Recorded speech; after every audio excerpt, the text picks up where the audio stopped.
Welcome to Mask Off History, Episode 0, Romanticization. My name is Justin Plummer, and with me today, and always thereafter, is Ishmael Majid. Hello. As has already been mentioned, in this first rendition of the podcast, we're going to be tackling the notion of romanticization, what that is, and why it matters for the grander idea of history. When we talk about romanticization of history, what we mean is the idea that when people look back at a prior historical period, they see it as a golden age. This conceptualization can manifest in many different ways. That may be the idea that the current time period has restored the glory of a past period, or it can also be longing for the past nostalgically because the current time period is in some way inferior. I think that it is vital to remember that when we're talking about romanticizing the past, it is a romantic view.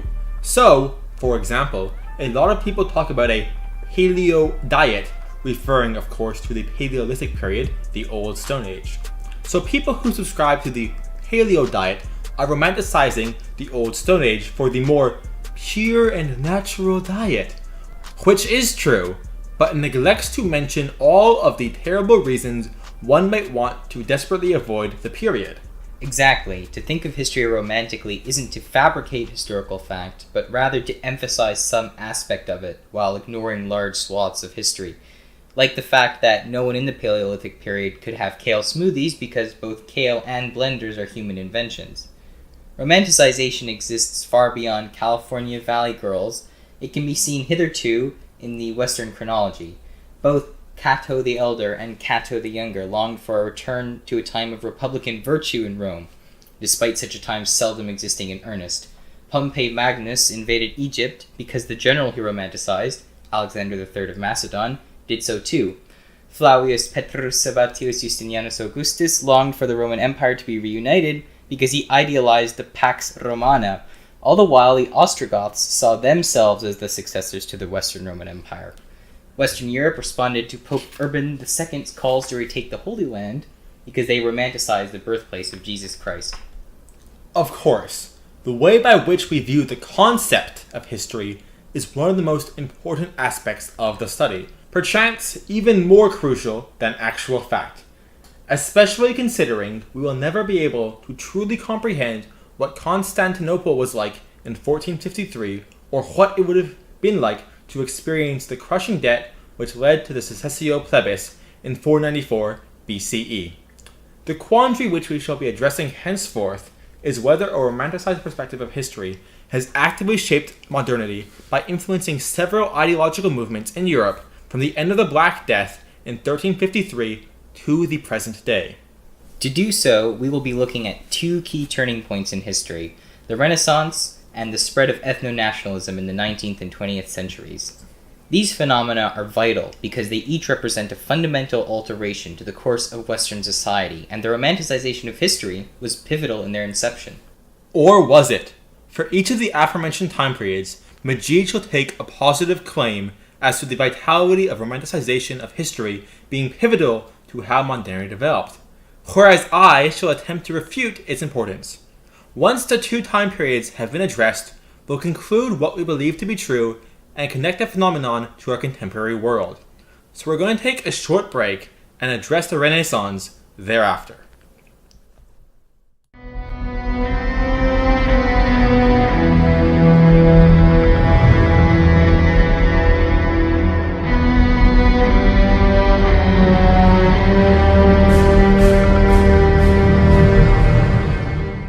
And we're back.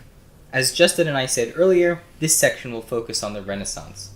The Renaissance, as we all know, was a cultural, intellectual, and artistic movement that began circa 1350 and lasted approximately 2 centuries.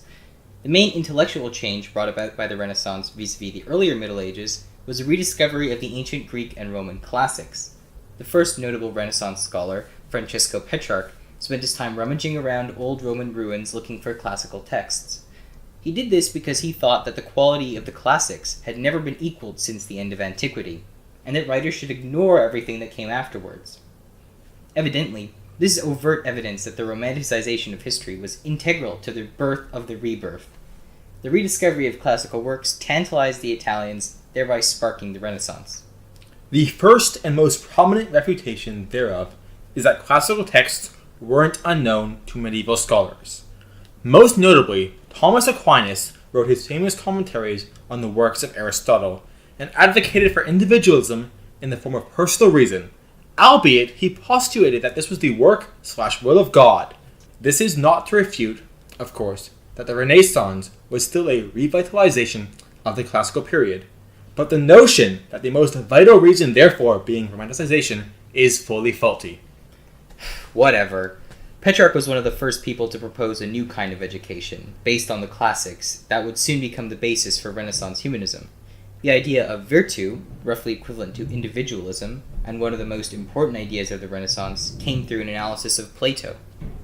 Surely, if the classical period was the pinnacle of humanity, Petrarch would have been more keen to uphold traditional, classical education.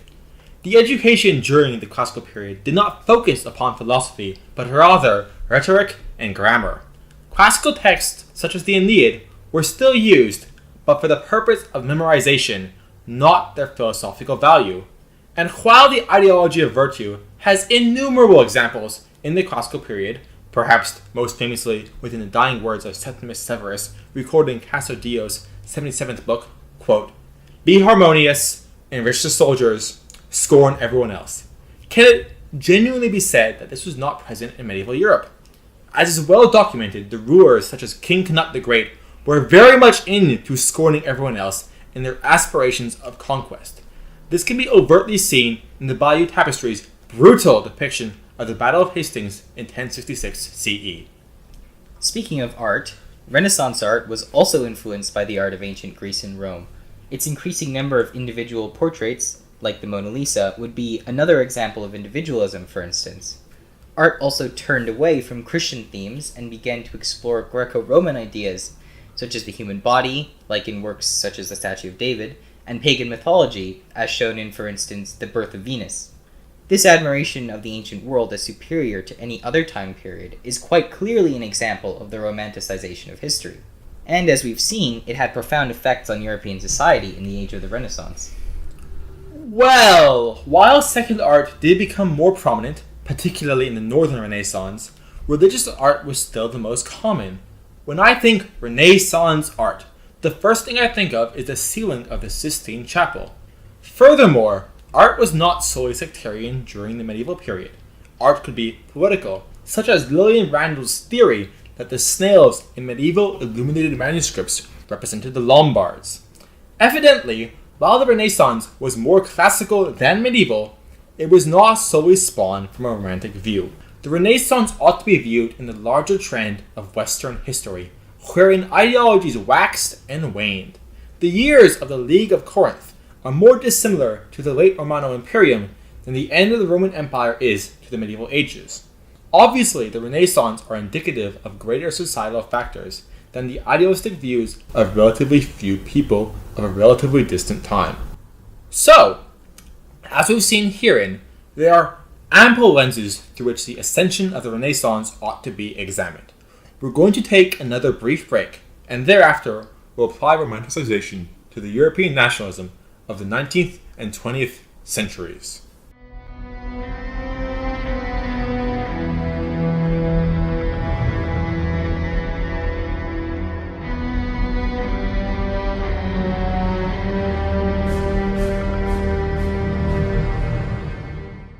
And thus the interlude does fall. The 19th and early to mid-20th century was, like the Renaissance before, a seminal period in human history. The vast threads of the pre-modern world were finally snipped by Atropos through war. One of the most vital elements herein was the growth and spread of European nationalism. True enough, one of the cornerstones of the nationalist movement of the 19th century was the way in which it harkened back to history, specifically to romanticized accounts of certain historical events, in order to reinforce a sense of national identity. According to historian Margaret Macmillan in her book The Uses and Abuses of History, history, quote, creates the collective memories that help bring the nation into being, end quote. Earlier history was used to fuel German nationalism in the late 19th century, using stories from Hansel and Gretel to the Ring Cycle, and propagated by people from Wagner to Heinrich von Treitschke. As an example, shortly after the unification of Germany, a statue was built in Westphalia that commemorated a barbarian chieftain named Arminius, who had defeated the Roman general Varus in 9 CE at the Battle of the Teutoburg Forest. Arminius was seen by nationalists to have been an early member of the German nation, and his victory over Rome was seen as a crucial moment in German national history. The statue's plaque even gave him the Germanized name Hermann in order to claim him for the German nation, even though the ethnology of the early Germanic tribes differed significantly from that of the German people of the late 19th century.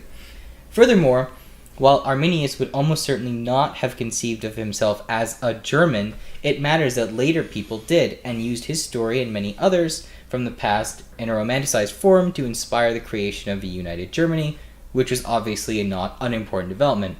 While the Germanicizing of prior historical figures did occur, it was obviously not vital to the development of a German nation.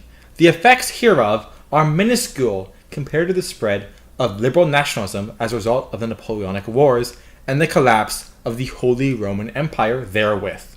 The idea of a unified ethno-linguistic group propagated by Ernst Moritz And and Frederick Ludwig Jahn led to a failed Frankfurt Parliament. Addressing the matter of Arminius directly, we've addressed the fundamental vitality of the ideal when it comes to romanticization. It is vital that the ideal is related to the truth, but not of the same substance, or homoousian, if you will. The fact of the matter is, the Battle of the Teutoburg Forest was imperative to the course of history. Never thereafter would the Roman Empire attempt to hold significant territory beyond the Rhine River. On the topic of the Roman Empire, I'm reminded of another example of history being used to support nationalism, specifically the Italian fascist movement of the early 20th century. The very name fascism derives from the Latin word fasces, which was a bundle of rods that symbolized authority in ancient Roman culture. This symbol, along with other Roman symbols like eagles, were frequently used in Italian fascist iconography. Italian fascism harkened back to ancient Rome in other ways too. For instance, its leaders saw the modern nation of Italy as the heir to the Roman Empire. This was their justification for their unsuccessful attempt to establish an empire as the Romans had done. Their conquests of areas of the Balkans and North Africa that the Romans had also held were seen as attempts to restore the Roman Empire. While fascist Italy made overt homages to Romano iconography, it was not wholly fundamental to the movement. While the martial role of the head of state was akin to the days of the Republic and most of the Imperium, many other vital Roman virtues were not adopted, most notably the disdain for power as seen in the legend of Cincinnatus. While Rome did become centrally authoritarian, it was not until the dominant, long after the Pax Romana, wherein the veneer of the Republic was still upheld in the form of the Principate, wherein the Emperor was seen as the first among equal, the first citizen. It is blatant that fascist Italy did not rise because of a romantic view of Rome. It grew because of immense socio-economic calamities in the years prior to Mussolini's march on Rome. The romantic view of the time of the fasces did not inherently yield fascist Italy. The romanticization of Romano history was simply a means of justification thereof. Antique Rome might be rather far back in time to draw inspiration from, but I can think of one nationalist movement that went even further. Perhaps the nationalist movement which was most impacted by the romanticization of history is Zionism. When the term Zionism was coined by Theodor Herzl in the 19th century, the idea of a Jewish homeland and a nation-state were not common even among Jewish people themselves. This attitude did not change much even by 1948 when the State of Israel was created. Its population actually had very little in common. Sure, they were mostly Jewish, but they came from all over the world. Europe, the Middle East, etc. They spoke different languages, Yiddish, Ladino, and others, and while many of them were religious, many weren't. Zionists, those who believed strongly in a Jewish nation, needed to imbue a sense of shared history in order to unite this disparate group. They mostly used the stories of the Old Testament to claim that the current inhabitants of Israel were all descended from people who had lived there in the distant past, like the 12 tribes of Israel. They also emphasized that after their expulsion and scattering by the Roman Empire, the various splinter groups all maintained a shared and single Jewish identity. Israeli schools taught for a long time that throughout the centuries of exile, most Jewish people around the world still dreamed of returning to the promised land of the Torah, even though this was a claim of dubious truth. This vision has proved to be fairly successful, and an Israeli national identity does indeed exist there today, especially because they literally resurrected a dead language, Hebrew. While the reviving of a dead language does take a considerable belief in the ideal of Hebrew, you're missing the main reason that Israel was established. I'm, frankly, genuinely impressed that you managed to talk about the creation of Israel without mentioning the Holocaust. While the idea of Israel is historical, so is literally every possible subdivision of people. There is a long historical legacy of women existing, but no one's saying they ought to have their own national homeland. The main reason for Israel's forceful creation was the long history of anti-Semitism, and no one's romanticizing that. From the Third Jewish Revolt, whereafter Hadrian openly insulted the Jews by expelling them from Judea and renaming the province Syria Palestinia, to the Rhineland massacres during the First Crusade, right into the Holocaust. There is a historical backing for Zionism, but it is not romantic at all. Furthermore, while religious myths are often a romanticization of history, the entirety of Abrahamic history is beyond the scope hereof. The fact is that upholding religious customs is inherent to all ethnic groups, and the use thereof in the case of Zionism is not distinctly vital to the outcome thereof. Zionism ought to be considered in the greater trend of ethno-nationalism all around the world at the aforementioned time period. The main difference between other nationalist ideologies of the period and Zionism is the lack of a physically distinct area wherein the nation exists. This, of course, became problematic when, after centuries of diasporic movement, what was and what was not Jewish had to be settled. The most well-known example hereof is the aforementioned linguistic phenomenon of resurrecting Hebrew. But while you see it romantically, most see it pragmatically. That was the only language that they all had some knowledge of. So, even though there were literally zero native speakers, it made more sense than using Yiddish or Aramaic. History is long and even more complex. There is no single reason for why things happen. Hopefully, we've managed to shed some insight upon one of these potential reasons herein. We're going to take one final break. Thereafter, we shall wrap everything together and state our conclusion.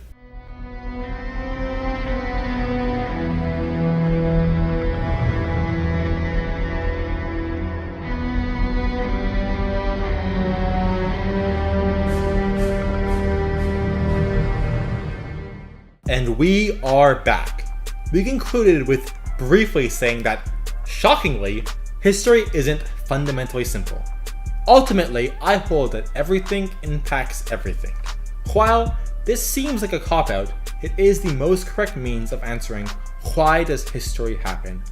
However, we do ultimately conclude that a romanticized perspective of history has actively shaped modernity by influencing several ideological movements in Europe from the end of the Black Death in 1353 to the present day. This is not to say that romanticization was the most imperative reason for history unfolding as it has and will continue to do.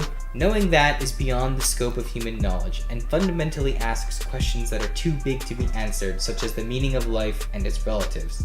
There are obviously innumerable factors which bend history, but romanticization belongs in that pantheon. Of course, we currently see romanticization in the conservative movement, particularly with regards to Ronald Reagan, and the resurgence of global ethno-nationalism. We have always seen hitherto that people long for a golden age which ne'er was, but in their minds made golden by expulsion of truth and glorification of vested interests. Humans are fickle, humans are romantic, and therefore human history is bent thusly. Carpe veritas, or Carpe veritas. This has been Mask Off History, wherein we take the mask off history and connect everything back to Rome. I'm Justin Plummer. I'm Ishmael Majid. If you wish to contact us, don't!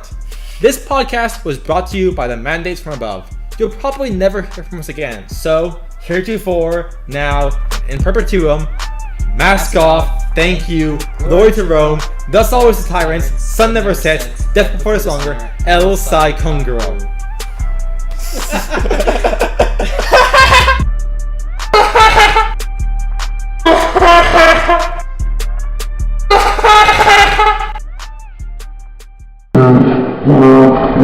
No.